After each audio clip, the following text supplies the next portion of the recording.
Hey Street Faith, this video is for you. Welcome to the first ever video on the Watch Journey channel. So a couple of days ago, I pulled the trigger to purchase my first ever watch, and today it came in the mail. So I'm gonna go ahead and show you what it is.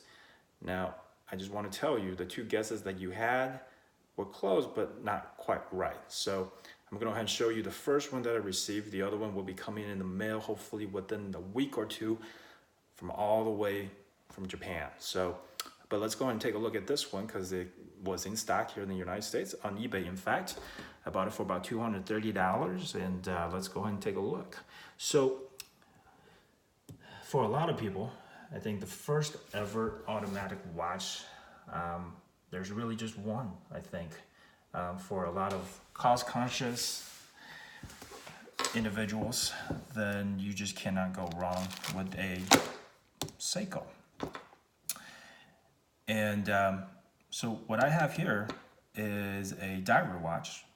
Now, you can go ahead and take a guess of what this one might be. But another clue is if I think a Rolex Submariner is kind of like the poster boy of a luxury dive watch, then this is basically what the affordable counterpart of that would be.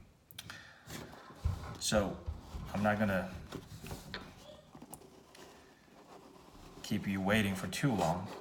So if you already have a guess, you can go ahead and shout it out. Otherwise, I'm gonna go ahead and show you what I have right here. And this is the watch. Now, can you guess what this is? Or maybe you already know what this is. So anyway, this is the Seiko SKX 007, the 007. So again, this is a beautiful watch, I think.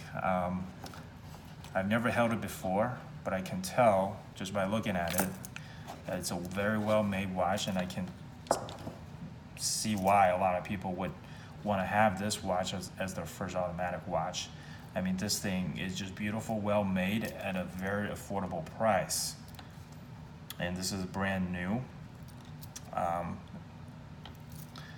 Although what's interesting is, I say it's brand new, and I'm sure it is, they do not make the 007 anymore. It's been discontinued. And if you are a Seiko fan, you would know that everything now is a prospect line, so professional specification. And I haven't done much research to see what is the direct descendant of the 007, but whatever it is, 007 is still a magnificent watch for any collector. And here we have a one unit directional bezel, and it just moves around so great, and everything just kind of lines up on my watch. I love the bezel color, a great contrast. Let's see how it wears on my wrist. I got a pretty average wrist, and this thing looks good on my wrist, you know. We'll take out probably a few links here and there, but this thing wears very well on my wrist. So it's about 42.5 millimeter wide with lug width of about 22 millimeter right here. And what you have is a lug to lug dimension of about 46 millimeter. Thickness is at 13.25 millimeter, which I guess proportionally it might be kind of on the thicker side, but quite honestly, it doesn't matter to me. I like it. I never wore anything that, you know, that's super thin like a Skaggen, so this thing works for me, and it's a dive watch, so this is kind of what I expect it to be. It's a nice thick chunk of metal that I like to have that feel on my wrist. So it will wear very well, and I think it'll wear very well on majority of people's wrists. And you have the crown here at 4 o'clock,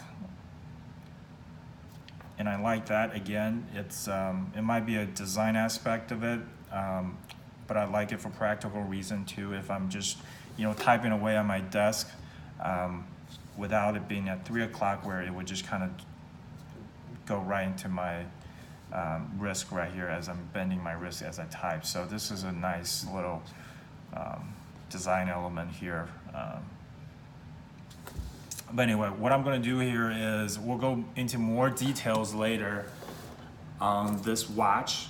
Let me wear it for a few days and see how it goes. And I'm going to give you real world feedback on this watch. And hopefully a couple days after that, we will receive the other mystery watch that's coming all the way from Japan on an airplane. So stay tuned for that.